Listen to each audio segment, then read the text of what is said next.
Bonjour, combien c'est une joie de voir l'œuvre de la parole qui accomplit une œuvre en nous, que nous sommes comme une poterie entre les mains du potier, que nous nous laissions être façonnés par lui, nous emmener de plus en plus à ressembler à Jésus-Christ. Et l'Évangile nous montre clairement que nous avons besoin de nous unir jusqu'à ne former qu'un. C'est en effet ce que Dieu attend de ceux qu'il a appelés, parce que c'est de cette façon que le Père et le Fils sont unis, ils ne forment qu'un. C'est en effet l'image qui nous est transmise lorsque nous lisons l'Évangile. Nous voyons en effet que le Père et le Fils ne font qu'un. Par contre, étant donné que nous voyons autant d'enseignements sur les réseaux sociaux qui sont les plus farfelus que les unes que les autres, cela devrait nous emmener à chercher à avoir un repère fiable, une base sur laquelle nous pouvons nous fier. Et s'il y a bien des enseignements sur lesquels le chrétien doit se référer, ce devrait être ceux des apôtres, non? En effet, un chrétien se met en danger à partir du moment où il n'a plus le même langage que les apôtres. Parce que ce sont les paroles des apôtres qui nous ont permis d'accéder au salut, oui ou non? C'est en effet leurs paroles qui nous ont conduits à nous unir à Jésus-Christ. Et c'est aussi en répondant aux sollicitations de leurs paroles que nous avons eu accès au salut. Et ils nous ont emmenés à nous repentir, à changer de voie, en plaçant notre confiance en Jésus, en tant que Christ, venu en chair. Et si nous avons reçu le Saint-Esprit, c'est aussi parce que nous avons répondu favorablement aux paroles qui se trouvent dans l'Évangile, n'est-ce pas? En effet, c'est parce que nous avons accepté de nous identifier à Jésus en tant que Christ venu en chair que nous avons reçu le Saint-Esprit. Si nous sommes sincères, nous reconnaîtrons que ce sont les paroles des apôtres qui nous ont permis de connaître l'œuvre qui a été accomplie par Jésus-Christ. Ce sont en effet elles qui ont éveillé en nous la foi en Jésus, le Christ, et qui nous ont permis de nous réconcilier avec Dieu le Père. C'est ce que nous explique du reste l'apôtre Paul dans la première lettre qu'il a adressée à Timothée au chapitre 2 et dans les versets 5 à 7 où il nous dit « En effet, il y a un seul Dieu. Il y a aussi un seul intermédiaire entre Dieu et les êtres humains. C'est un être humain, le Christ, Jésus, qui a donné sa vie pour libérer tous les humains. » C'est là le témoignage que le Christ a donné au moment fixé par Dieu. Et c'est à cause de ce témoignage que Dieu a fait de moi un messager et un apôtre. Il m'a chargé d'enseigner aux non-juifs ce qu'il faut croire et ce qui est vrai. Je dis la vérité, je ne mens pas. Donc cela signifie nous avons besoin de placer notre confiance en celui qui a été envoyé par le Père. Et lorsque nous lisons toutes les paroles qui ont été transmises par les apôtres, est-ce qu'elles ne font pas une distinction entre Dieu en tant que Père et Dieu en tant que Fils? Si, en effet, si nous sommes sincères, nous pouvons dire que oui. Même si malgré tout, l'Évangile nous montre clairement qu'ils ne forment qu'un. C'est du reste ce qu'ils attendent de notre part, c'est que nous aussi, nous ne formions plus qu'un. Ce sont en effet les véritables fruits que le chrétien doit porter, à l'image du sarment qui est greffé au cep, qui est bien sûr représenté par Jésus, le Christ, et aussi du corps qui est aussi uni à la tête, qui est toujours le Christ. Et si nous désirons voir la puissance de Dieu se manifester dans l'Église, nous aurons besoin pour cela de chercher à ne former qu'un comme eux-mêmes ne forment qu'un.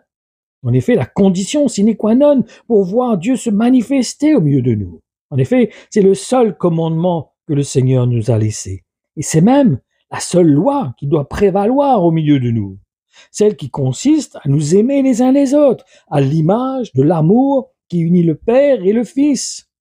Et pour bien comprendre cela, je vous encourage à lire les versets qui vont suivre, parce qu'ils nous montrent clairement le modèle d'unité que nous devons suivre, et surtout sur lequel nous devons calquer notre vie.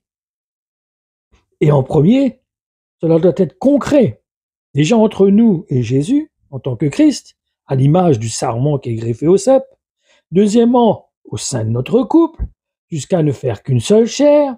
Et troisièmement, envers nos frères et nos sœurs dans la foi qui nous est commune. Et je vous encourage maintenant à lire les versets qui vont suivre, parce qu'ils vont nous permettre de comprendre c'est quoi l'unité dans l'Évangile. Comme dans l'Évangile de Jean, au chapitre 17, et dans les versets 20 à 26. Je ne te prie pas seulement pour eux, mais encore pour ceux qui croiront en moi grâce à leur message. Je te demande qu'ils soient tous un, comme toi, Père, tu vis en moi et que je vis en toi, qu'ils constituent eux aussi une unité indissoluble dans la communion avec moi, pour que le monde reconnaisse que c'est toi qui m'as envoyé et qu'ils y croient. Je leur ai donné la gloire que tu m'as donnée afin qu'ils soient un comme toi et moi nous sommes un. Je vis en eux comme tu vis en moi, afin qu'ils parviennent à l'unité parfaite, et qu'ainsi le monde puisse reconnaître que c'est toi qui m'as envoyé, et que tu les aimes comme tu m'aimes. Ô Père, mon désir est que ceux que tu m'as donnés soient avec moi là où je serai, et qu'ils contemplent ma gloire, car c'est toi qui me l'as donné, parce que tu m'as aimé avant la création du monde. Ô Père, toi qui es saint et juste, le monde ne t'a pas reconnu, mais moi, je t'ai connu, et mes amis ici ont compris que c'est toi qui m'as envoyé. Je leur ai révélé qui tu étais, et je continuerai à te faire connaître, pour que l'amour que tu m'as témoigné les remplisse, et que moi-même je vive en eux. Il y a aussi ces autres paroles qui se trouvent dans l'évangile de Luc au chapitre 22 et dans les versets 69 à 71. Mais à partir de maintenant, le Fils de l'homme va être assis à la droite du Dieu puissant. Alors tous lui disent, donc toi, tu es le Fils de Dieu. Jésus leur répond, vous le dites, vous-même, je le suis. Alors ils disent, nous n'avons plus besoin de témoins. En effet, nous avons entendu nous-mêmes les paroles de sa bouche. Il ne faut pas non plus négliger ce qui est écrit dans la première lettre que l'apôtre Paul a écrite aux chrétiens de Corinthe, au chapitre 1, et à partir du verset 10, où il dit « Frères et sœurs chrétiens, au nom de notre Seigneur Jésus-Christ, je vous le demande, soyez tous d'accord entre vous. Parmi vous, pas de division. Soyez très unis, ayez un même esprit et une même pensée. Oui, mes frères et mes sœurs, les gens de la famille de Chloé m'ont appris qu'il y a des disputes entre vous.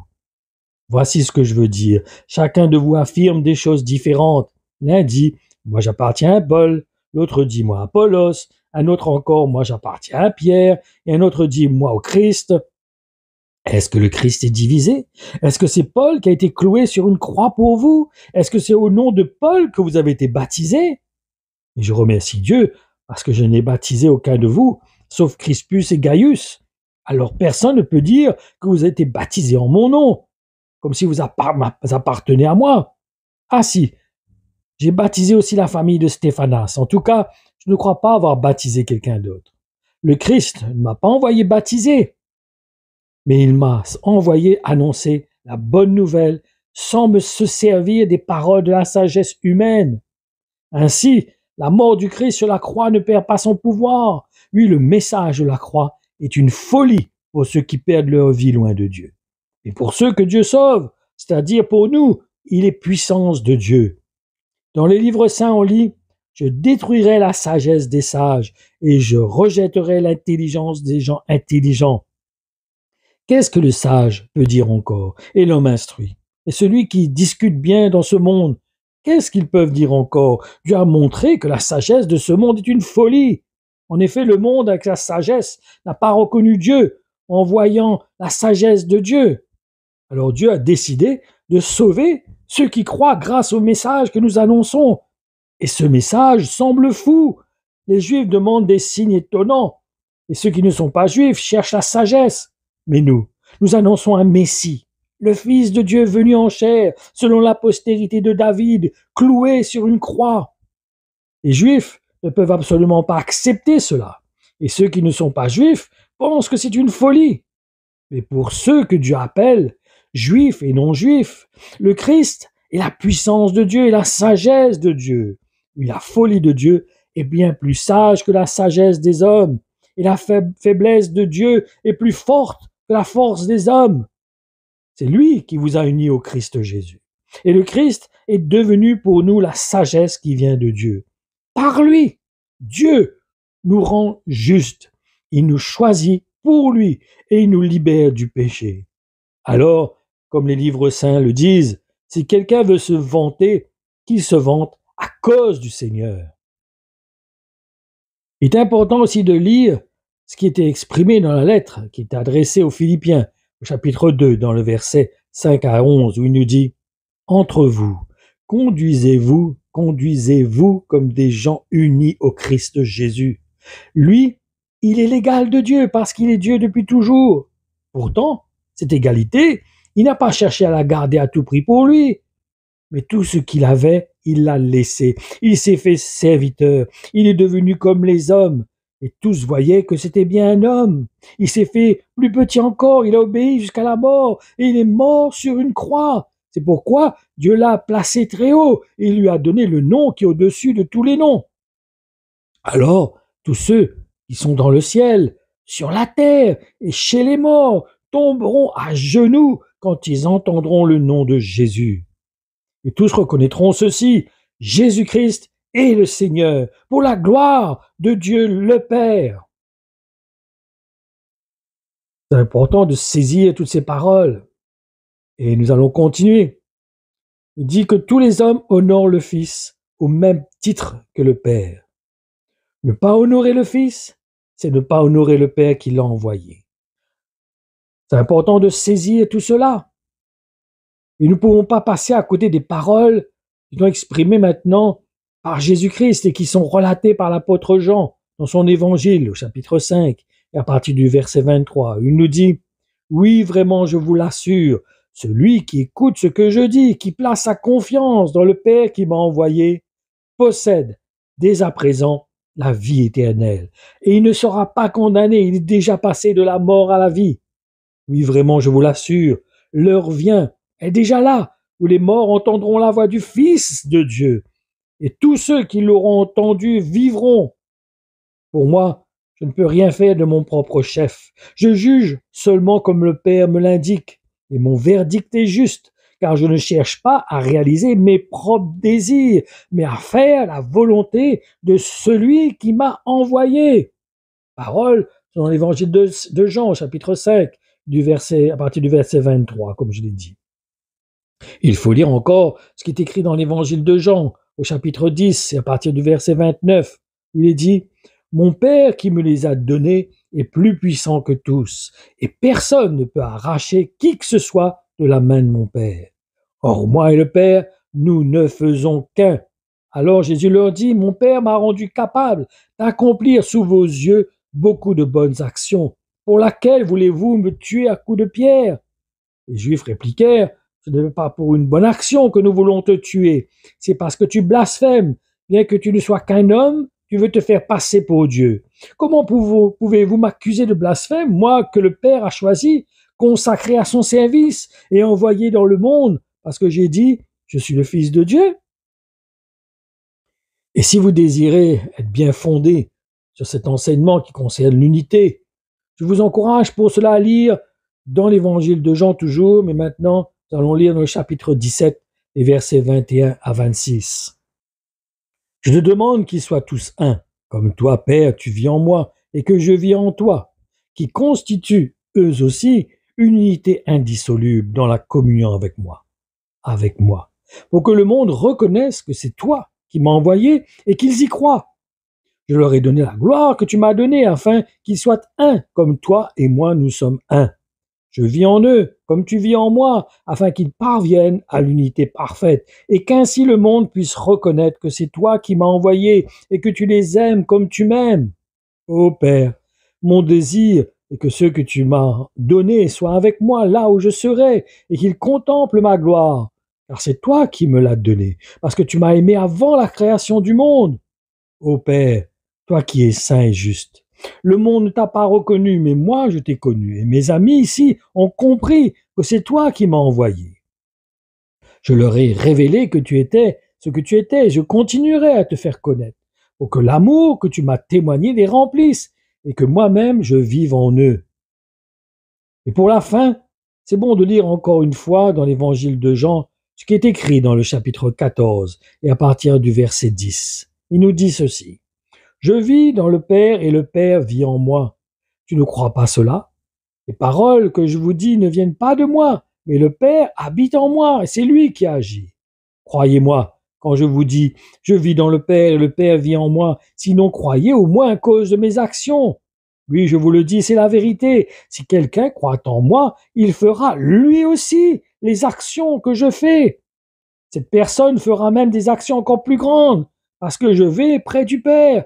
Et si vous êtes unis, quelque part, si nous sommes unis comme lui et unis avec le Père, nous ferons même de plus grandes parce que maintenant, il est près du Père.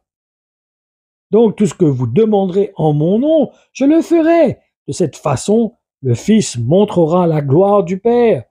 Si vous me demandez quelque chose en mon nom, je le ferai. Si vous m'aimez, vous obéirez à mes commandements. Et moi, je prierai le Père. Il vous donnera quelqu'un d'autre pour vous aider, quelqu'un qui sera avec vous pour toujours. C'est l'Esprit de vérité. En effet, le monde ne peut pas le recevoir parce qu'il ne le voit pas et ne le connaît pas. Vous connaissez l'Esprit de vérité parce qu'il reste avec vous, il habite en vous. Ce jour-là, vous comprendrez que je vis dans mon Père, que vous vivez en moi et moi en vous. Jésus lui répond, si quelqu'un m'aime, il obéira à mes paroles. Mon Père l'aimera, nous irons à lui et nous habiterons chez lui. Alléluia. Merci Père pour cette grâce excellente que tu nous accordes d'être unis avec toi par Jésus-Christ. Combien c'est une grâce de reconnaître ce qui vous unit, l'amour qui vous unit, l'obéissance parfaite. Dans l'Hébreu, il est dit que Seigneur, tu as appris l'obéissance au travers tu as appris l'obéissance au travers des souffrances. C'est tes souffrances qui ont démontré ton obéissance. Ils ont été le témoin, la preuve de ton obéissance. Aide-nous, Seigneur, à être obéissants. Aide-nous, Seigneur, à nous appliquer. Aide-nous à considérer tes voies. Aide-nous à honorer ce privilège que tu nous donnes d'être des enfants de Dieu. Seigneur, nous sommes tes disciples, Jésus. Nous nous unissons à toi, Seigneur. Aide-nous aussi à nous unir entre nous. Aide-nous à ne faire qu'un, en accord avec la même foi. Pas des foi divergentes, mais dans la même foi. Cette foi où Dieu a tant aimé le monde qu'il a donné son Fils Jésus, afin que quiconque croit en lui ne périsse point, mais qu'il ait la vie éternelle. Voilà notre foi. La plaçons en Jésus, le Christ, celui qui est venu dans une chair semblable à la nôtre, mourir sur la croix, afin de nous réconcilier avec toi, Père. Combien nous te louons, te rendons grâce pour ce don excellent que tu nous fais, Seigneur, en Jésus-Christ. Combien tu es digne de louange, tu es digne d'être glorifié, Seigneur, pour ta fidélité et ta justice. À toi toute la gloire, Père, au nom de Jésus. Amen.